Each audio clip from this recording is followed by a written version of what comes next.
Yeah, so again, unfortunately, we were unable to kind of get some of these videos recorded while I was gone.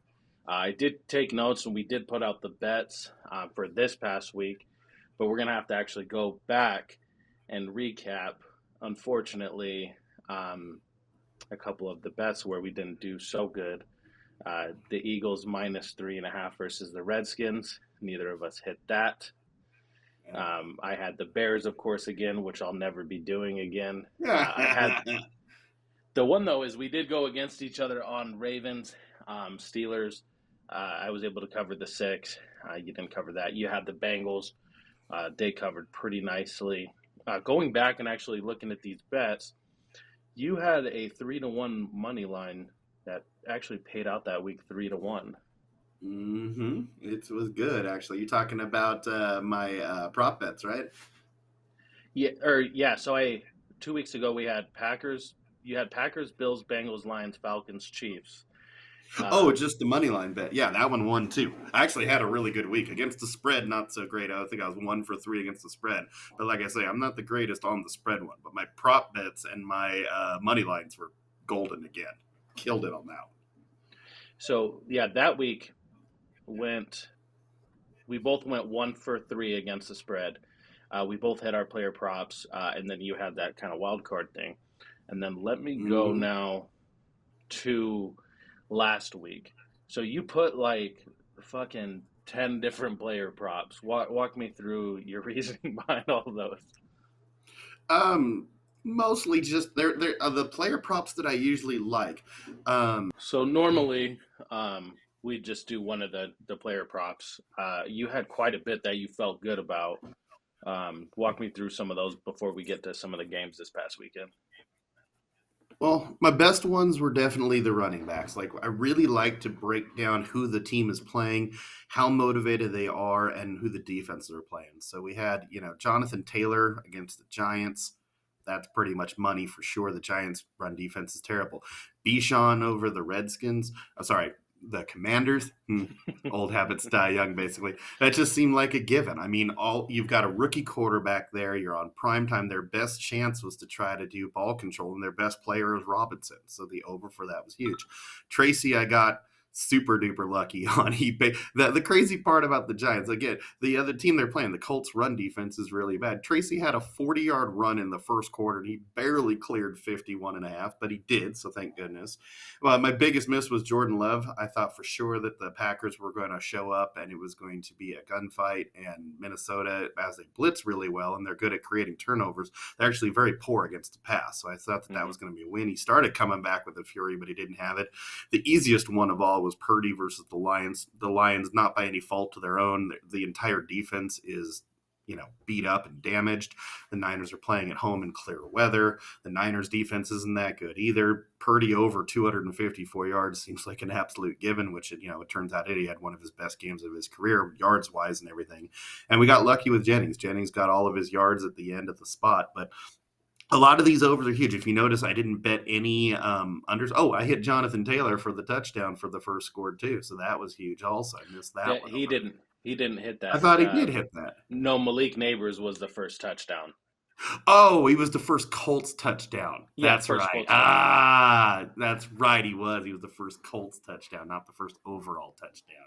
Yeah. So the Giants scream. How about the Colts? By the way, can you believe that the Colts lost like they did to the Giants? Like, how does that happen when you're fighting for a playoff spot?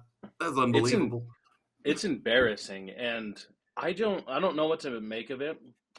So I was at the Eagles game, and it Yeah, was funny it's because awesome. they occasionally they would like pull up, what other teams were doing, mainly the Bucks, and then also the Giants. And then I'm just looking, and I'm like, holy shit, the Giants are beating the hell out of the Colts, and I was like, how is that even possible? I don't know why the Giants are all of a sudden looking like world beaters, but the Colts they just seem like are falling apart, and they even came They out were a and Shane joke. Steichen was like, oh yeah, some players are coming late. That they just seem like they just fell apart. They were a joke. Every time they'd come back and you tie it up and you go, okay, this is when the Colts overcome it. They finally pulled their head out of their ass. Then the Giants, they give up another 80-yard play. And the worst one, they called the most perfect 2-point conversion you ever saw. Now, they pulled a hook and lateral. It's going to Jonathan Taylor, and it's a walk-in score. And Jonathan Taylor drops the ball again. It's like, how many, as talented as Jonathan Taylor is, like, how many times can he mess up for one team before you're like, maybe that shouldn't be our superstar anymore? It's like that dude and to put the ball, on the 1 yard line, which seems to happen every single year. Somebody decides to spike the ball Mhm. before crossing the goal line, which is just unbelievable. But it happens once a year. And then for him to do this when the game mattered most, I mean, and their defense, my God, what a joke! I mean, their defense, they made the Giants look like the '83 Dolphins. Like it was just insane. And the Giants' offense sucks. It's terrible, but it is what it Let, is, I guess. Very let me ask surprising in that game. let me ask you this. Do you think there's a world in where Jonathan Taylor kind of follows the route of Hmm. McCaffrey, Saquon, Derek, where they go to another team that maybe I mean he's had some great years and a great career over there with the Colts, but can you see him on another team that kind of resurrects him as a 100%. number one back? 100%. I think that that's what's coming in the offseason. I'm pretty sure that this is going to be his contract year. And I could easily see a scenario where the Colts decide to let him go after this. And I can easily see a scenario where he goes to a team like the Eagles or the 49ers or one of these better teams and becomes a world beater. I could certainly see that. I think the perfect fit for him, even though they probably wouldn't pay. Could you imagine him on the Steelers? Oh my God. Oh my God. That'd be the scariest thing you ever saw on the planet. But the Steelers don't usually pay blockbuster contracts. I mean, look at what they did with Le'Veon Bell when they had a guy like that. But maybe Neither they're pretty neither desperate. But neither do the Cowboys, but is there a world where you can see Jerry looking at Saquon mm-hmm. watching him cross 200 or 2,000 yards and goes and say, okay, now we need to go pick up someone like Jonathan Taylor. But I mean, Jerry would. There's no doubt about it, especially after his complete mess up this year where he decided he just doesn't need a running back, and look how that turned out.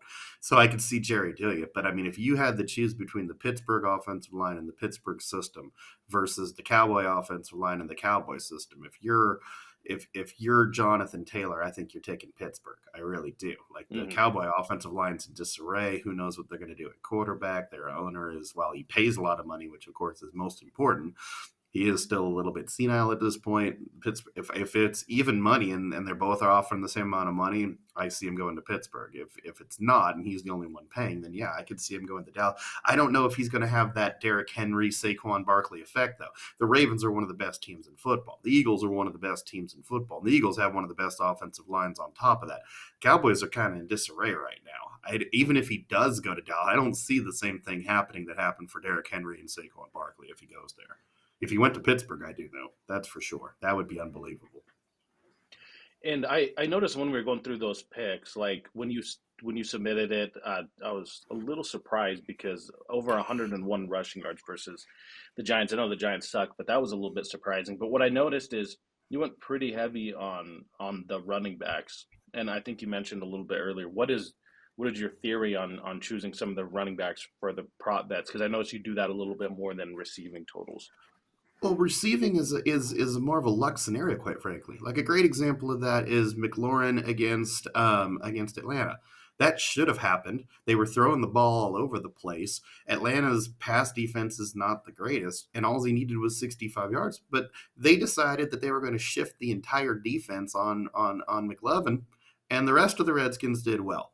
So he ended up with barely any yards and he didn't cross it. When you have a starting running back like Taylor, a starting running back like Bijan, it does happen that they decide to abandon the run game. I'm not going to say it doesn't, but it happens a lot less frequently.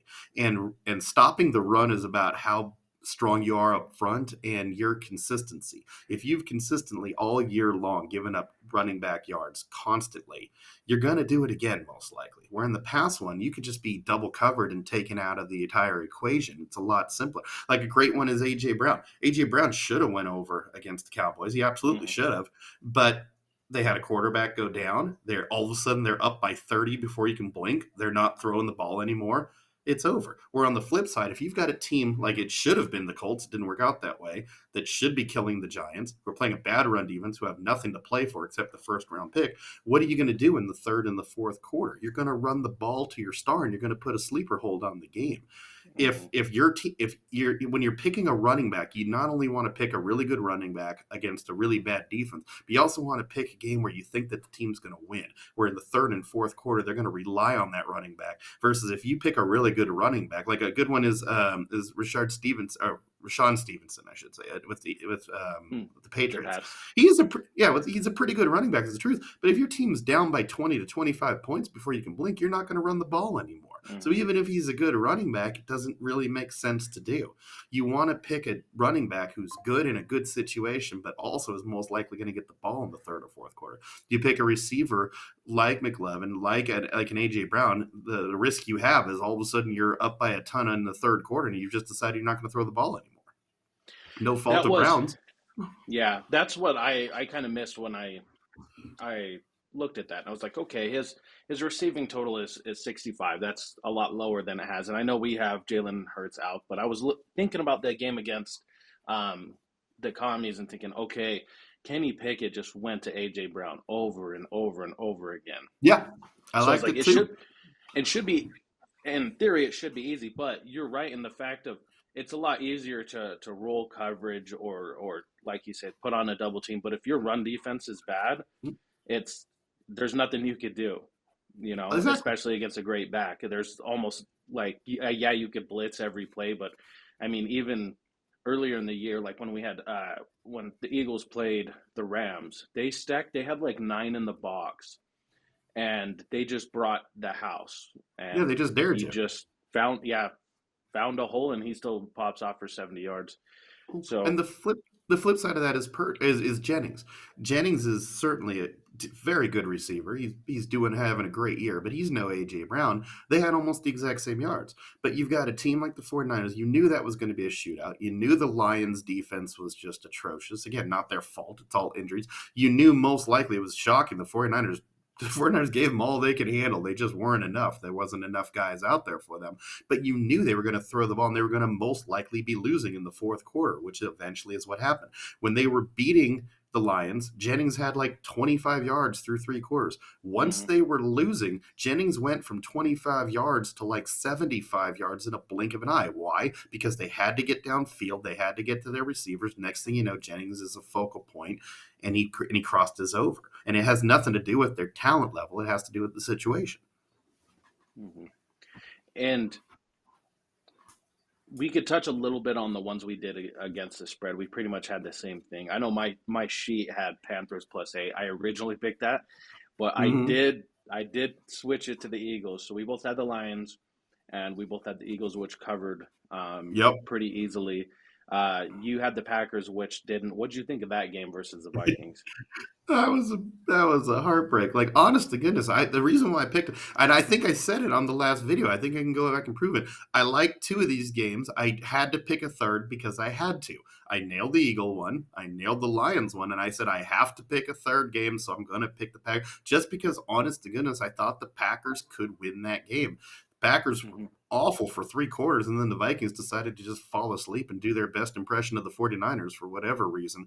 But they almost got it. And quite honestly, you can make an argument both ways. Like all of a sudden they're down three and they're going to kick the extra point. I get the logic of kick the extra point, and now you're only down two and a field goal wins it. So I get it. I'm not questioning and saying it was a bad decision, but you could see the other argument too. If you go for two there, you're down one, and if the other team scores a touchdown, you still got a shot because you're down eight. Like they were thinking only best case scenario, and I was like, I actually like the idea of going for two in that scenario. If you get that, you're covered either way. If you give up a touchdown, you can still tie up the game. If you get it and you kick the field goal, you still win by two. I understand the whole now if I kick a field goal, I win versus now I'm going to overtime. I'd rather have that insurance policy, quite frankly. And I'm a big believer. If you've got a long drive and you're in the fourth quarter and a team is on the ropes, you're going to most likely you got a much better chance of getting a 2 point conversion in the fourth quarter than you do in the first quarter when everybody's fresh. If you got them all tired and beat up and holding their hands, I think if the Packers hand the ball off, then Jacobs is going to run the ball straight through, and they're going to score that 2-point conversion. Now they're at one because they didn't do that. The Vikings were able to score their touchdown. The game was over at 9 at that point. The Packers went back down and they scored, again. But I don't know. I like the idea of doing them for 2. They didn't do it, and I lost by a half point. That's what betting I against the spread does. Yeah, yeah, that's the money line thing is a lot easier. The spread just kind of fucks you sometimes. But I it's like how you done. brought up the point about you think, okay, oh, we'll only be down by a point and field goal. But I think the same way. And I'm sure that they have guys that are kind of analyzing and have their analytics and what's the best course of action. But I always liked, yeah, let's go for 2 because, like you said, if we're down 1, then the fact that if they go down and score a touchdown, the difference between being up 8 points and 9 points in a game is huge. Monster Because huge. 8 points, I can go down there, I can make something happen. But say later in the game when you have to do something like an onside kick, which the percentage is what, like 4% maybe to get that. Plus, then you have to go down and score. I think they said I on Monday just, Night Football last night it was like 3 out of 51 have gone through. mm-hmm.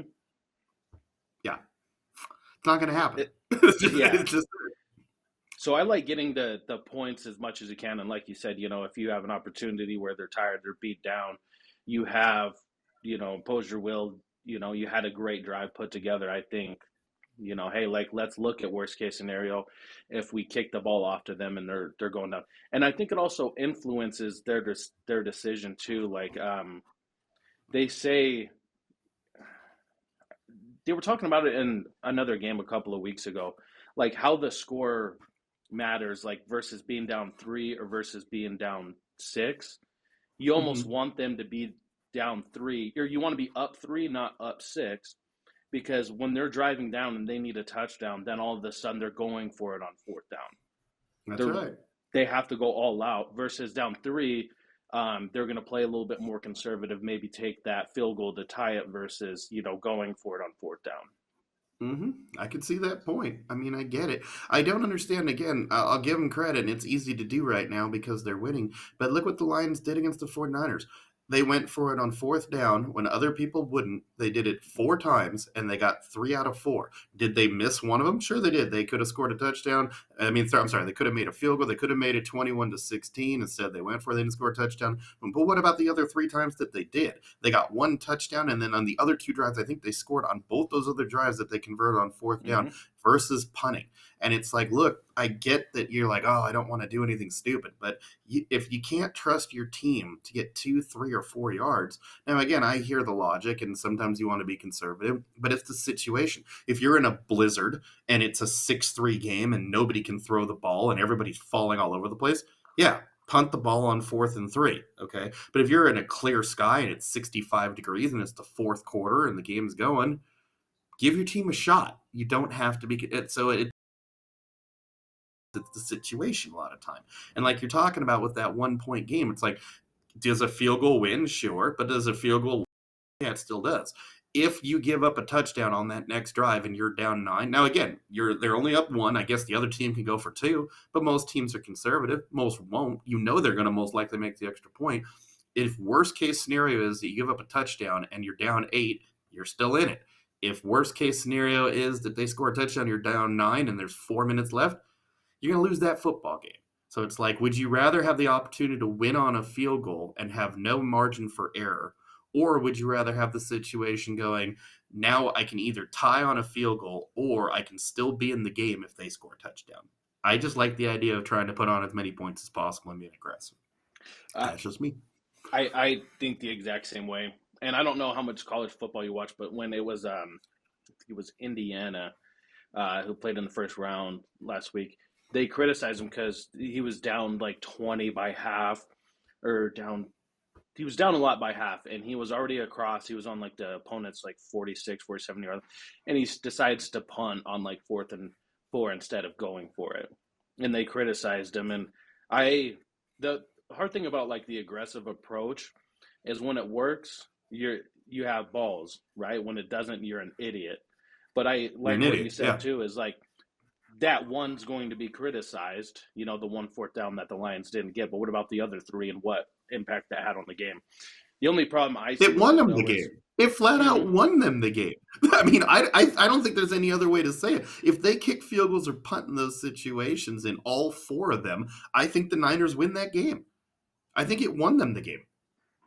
the only drawback it could um, kind of have is if there's a huge swing because of a big fuck up you have on being aggressive, like Mhm. it happened with the Eagles. And I mean, earlier in the year when they were playing the Jaguars, it, it caused a huge momentum shift of the other team. Oh, okay, now is only a one score game, and now they're driving down on you, and now you have to make a stop. Same thing happened with us on the Falcons. We decide to go for it on fourth down. Barkley doesn't catch the ball. Now all of a sudden they're driving down, a big momentum shift. But I think overall, I mean, because like the Eagles head coach, I notice has a lot of the same aggressive tendencies. I don't think anybody, has bigger balls Nobody's than going to Dan call him Campbell would. Campbell. Yeah, I was going to say Yeah. nobody's going to call Sirianni Campbell. Nobody's going Yeah, to. unfortunately, Sirianni kind of usually aligns, but um, but yeah, Oh, I one get thing we with got to you. talk about from that Detroit 49er game is that not the sexiest kicker you've ever seen for Detroit? Oh my God. Talking That about a dude looked little, like he was having sex with the 49ers field. It's like, your season's bad when the opponent is having sex with your field. That's when you know it's not been a good season. That was I the just great love. Beta. If you can throw that picture up when we actually do the video of the sexy Detroit one, I sent it in the text so people can see if they don't know what we're talking about. That was the coolest thing I've ever seen. Like, I love that ESPN flashed to it like a couple of times too, and they're like, "Look at this guy! Look The at this announcers are guy! like, "Wait, why is this? Why What's is he this doing?" on?" Just seductively looking out into the crowd too as he's doing it. It's like, Yeah, dude, dude, that's the best. he might be the best. I was texting you guys last night. He might be the best Yeah. kicker in the league and the most sensual for sure. It's most sensual, I'll give you that. I still got to say, even though he's a cowboy, I got to say that Brandon Aubrey is the best kicker I've seen. That guy making 60 yarders like it's no big deal. Like, that dude's ridiculous. But the guy on Detroit's not too far back, that's for sure. That's Absolutely. 100%. And we're gonna do another show Friday after we kind of see a little bit more information for this next week. Injuries, who's gonna be rested, all that kind of. But what do you think about this last week? Like when, as far as placing bets, Oh, when you don't really know who's gonna be good chance sitting. to make some money. No, I disagree. I think it's a wonderful opportunity to make some money. So I did a smart thing. It turned out to be smart because, God, that was a lot closer than I expected to be. What I'm doing right now is logging on to my bets here. But I was able to tie in the Lions money line into what's going on this week. So I'm already 1-0 going into the week 18 with the Hmm. Lions on like four different money lines. But there are some absolutely beautiful ones out here. For instance, the Ravens versus the Browns in Baltimore. The Ravens technically still do have something to play for because the Steelers could catch them. Is the truth of it. The Steelers are Hmm. 10-6. They're probably not gonna. So the Ravens can shut the door on them, and they play the same day. But the Ravens play the 1 o'clock game, and the Steelers play the 5 o'clock game. So if the Ravens win, then the Steelers have nothing to play for. But what that also means is that the Bengals still will have everything to play for. Even though they have a small chance of making the playoffs, they still have a chance. So if the Ravens win, you can immediately, like, let's say it's the third quarter and the Ravens are beating them 40-3, which is most likely what's going to happen.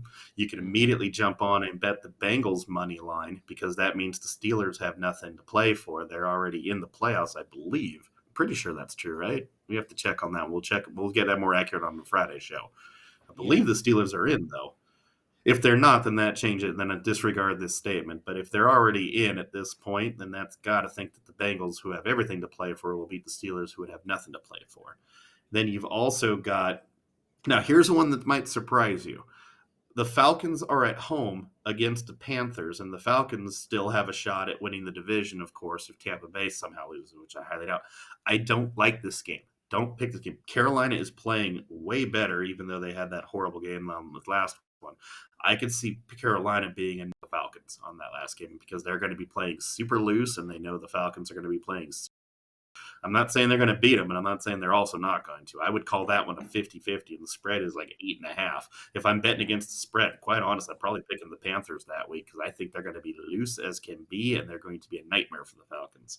But Mm-hmm. when you go money line, we got Packers who are playing for positioning. The Packers are playing at home against the Bears, and it's their final tune-up, and I think we can all agree the Bears have quit. So I love them. The other one that we've got is the Buccaneers are playing the Saints at home. If the Buccaneers win, they win the division. Is there a world where the Buccaneers don't beat the Saints at home? That's about as easy as it gets right there. That's an absolute given. And then this is going to sound weird, but it's just the truth. The Broncos at home are playing for their playoff lives. If they win, they're in the playoffs, and they're playing the Chiefs, who are going to have every single player on the bench. Mahomes is already on the bench. Every player that's going to matter for the Chiefs is not going to play. So it seems like a no-brainer. I mean, the Broncos, quite honestly, might have beat the Chiefs if they were playing everybody. If Mm-hmm. they're playing nobody, the Broncos right now are a 10-point favorite at home against the Chiefs. And it's not the real Chiefs. It's going to be the Chiefs backups. And the Chiefs starters aren't the greatest in the world. That's the worst 15-1 team in the history of football, but it is what it is. So there's some games that I absolutely money line just adore. I mean, there's no doubt in my mind the Broncos are going to beat the second string Chiefs. There's no doubt in my mind the Bucks are going to beat the Saints. That's my lock of the week, by the way. That can't miss. The Packers are going to beat the Bears at home, and the Ravens are going to absolutely destroy the Browns at home. There's 4 games that are going to be just massacres, I think. So I love this last week going in. Okay, so the game obviously I was looking at just from Eagles' perspective is their game against the Giants. Mm-hmm. Yeah, so the conspiracy theory was going to be that the Giants were going to come in with the locked up number 1 pick, and all the Eagles had to do was beat the Giants, and that the Eagles were going to throw the game so that the Giants couldn't get the first pick anymore, which I totally could have seen happening because obviously they don't like each other. But now that's thrown up. The Giants can't even lose right, so the Giants beat the Colts, and now they don't have the number 1 pick anymore. And they're still trying. I mean, I'll give them that. They beat the Colts. Nobody saw that one coming. The Eagles won. I'll ask you, since you're the Eagle fan, do you play Barkley? I see both sides. Now you got to admit, this is going to be hard for you, but you got to admit that. If he breaks Eric Dickerson's record, it's bullshit, right? Because Eric Dickerson played a whole lot less games than Barkley. But he would still technically beat Dickerson's record. Do you, A, consider this really beating Dickerson's record, and B, does it matter?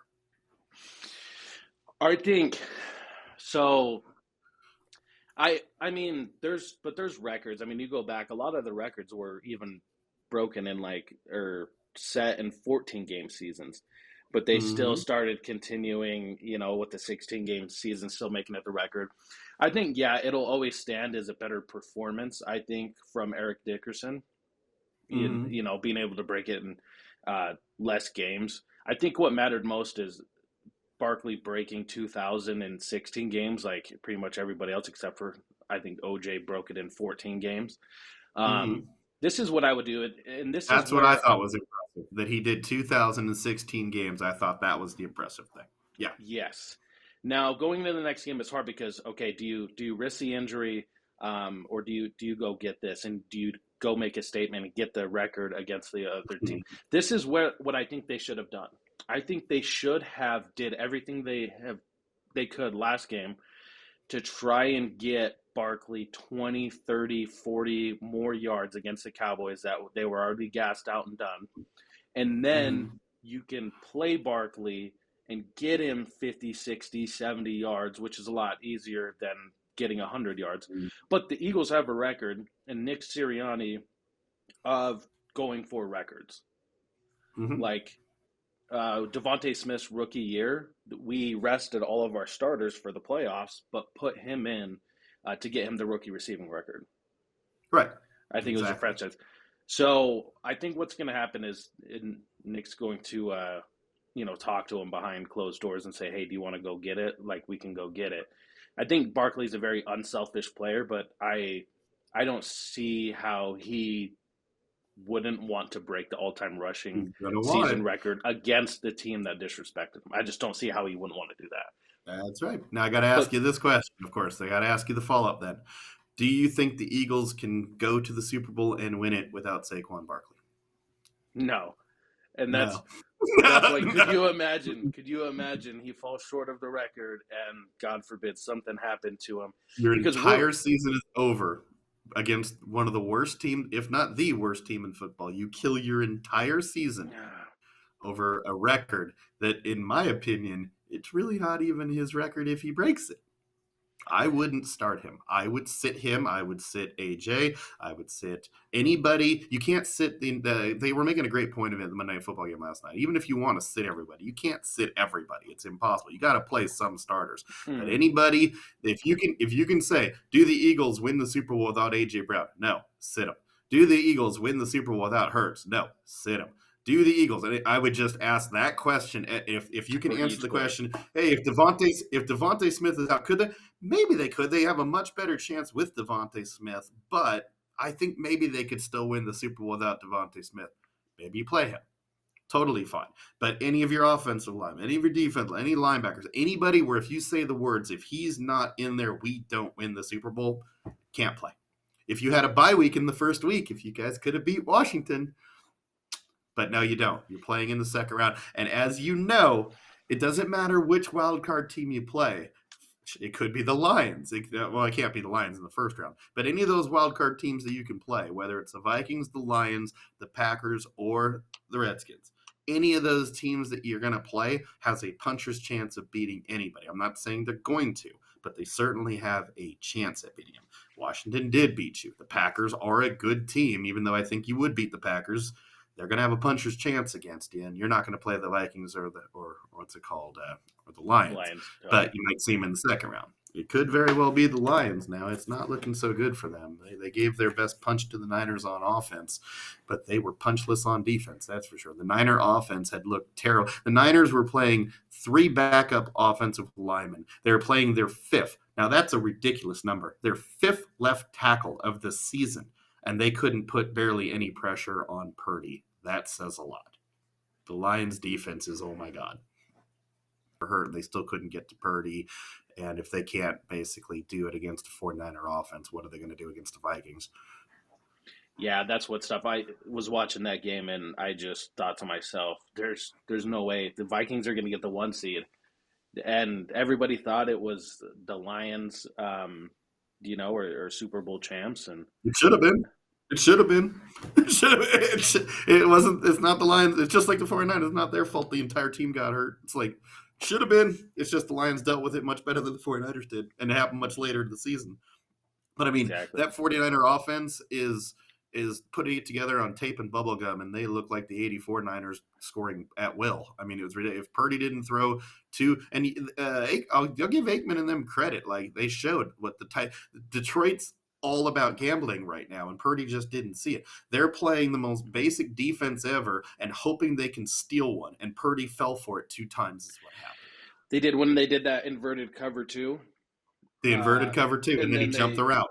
they let them just free go try and get something, and they Purdy It played pulled the right shit out into of him. it. It looked like Purdy was an idiot with a bad throw, but when you looked at it on hindsight, a replay, he threw a perfect pass. He wasn't counting on the safety. Most of the time, the safety's backing up a few yards. He wasn't counting on the safety cheating the route, and he got robbed both times. Not robbed's probably not the right word. He got tricked both times is really the truth of it. So it's not like Purdy, when you saw it on television, it looked like he airmailed a pass and it went right to the defender. And you're like, oh, look, Mm-hmm. Purdy sucks. When you watch it on a replay and it was explained, you're like, oh, it was actually a perfect pass. The guy just jumped the route. And it was like, okay, he tricked him. Unfortunately, Purdy read the defense wrong is what happened, which is still his fault. It's not like he gets an excuse for the interceptions. It just, when you saw it on TV, it looked terrible. It was like, oh my God, look, he sucks. And then when you saw it after, you're like, oh no, he just got tricked. That's what happened. Mm-hmm. And I think that's important to have a good announcer that kind of walks through what happens as a fan, so Yeah. you're not just like having a dumb take like, "Oh, he's an idiot for making that throw," and then you can He overthrew understand. him by 10 yards. Look at that. It's like, no, he Mm-hmm. actually didn't overthrow him at all. He just should not have thrown the ball is what happened. But it's easy to Yeah, say when we're all sitting in our living room. But 100%. that's So the that thing about Detroit is that Detroit's not trying to stop them and force third downs and control them. Detroit has punted that. Detroit is 100% on the only way that our defense is going to do anything effective is by creating turnovers. They've completely abandoned the whole let's stop them in 3 downs because the Niners could do whatever they wanted.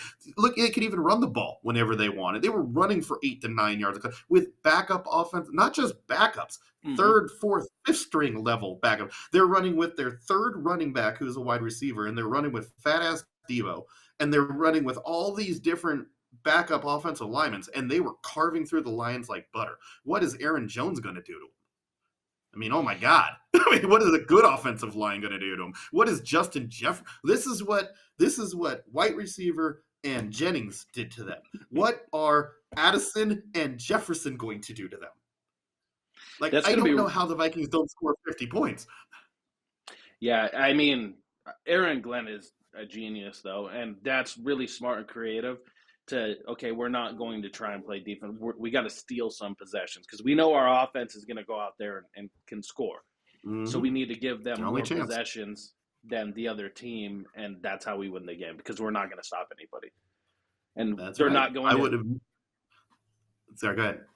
Oh, their biggest shot. They need. It's crazy because I don't see a world where they beat the Vikings, but they need that number one seed.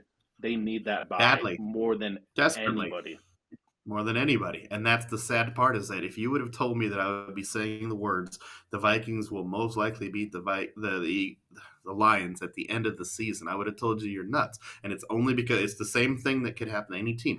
It's the same thing that happened to the Chiefs. If the Chiefs go out in the divisional in the playoffs in the second round, and on the first play of the game, Patrick Mahomes runs into Travis Kelce and they both fall down and they both broke their ankles, they're done. Is if you have major injuries.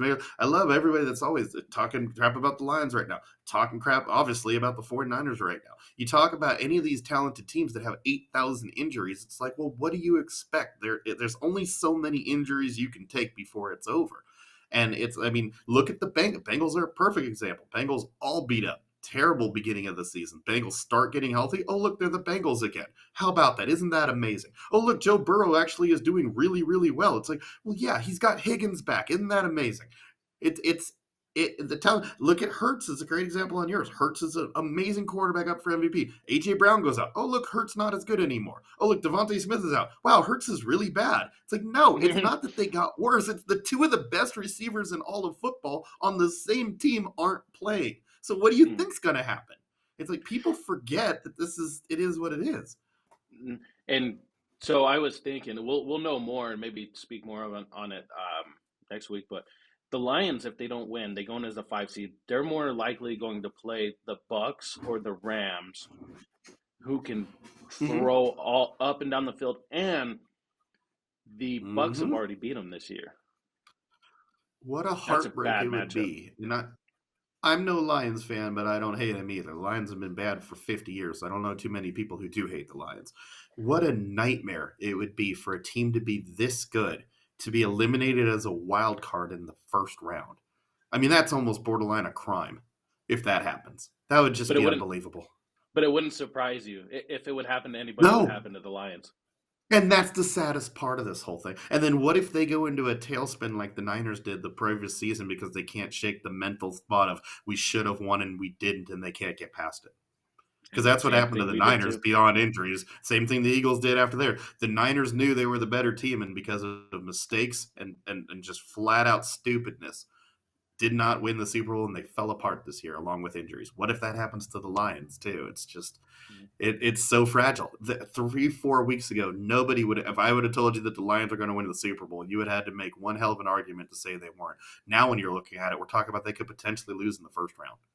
That's just It's frightening. It's just sad. yeah. And It's that's why you really. shouldn't start Barkley. And that's let's end it right there. That's why you shouldn't start Barkley. Right there. I agree. All right. Well, we got a lot of good football coming up, and we'll get on. We'll get on Cool. Friday to talk a little bit more about this weekend. Thanks for coming on, Jason. Sounds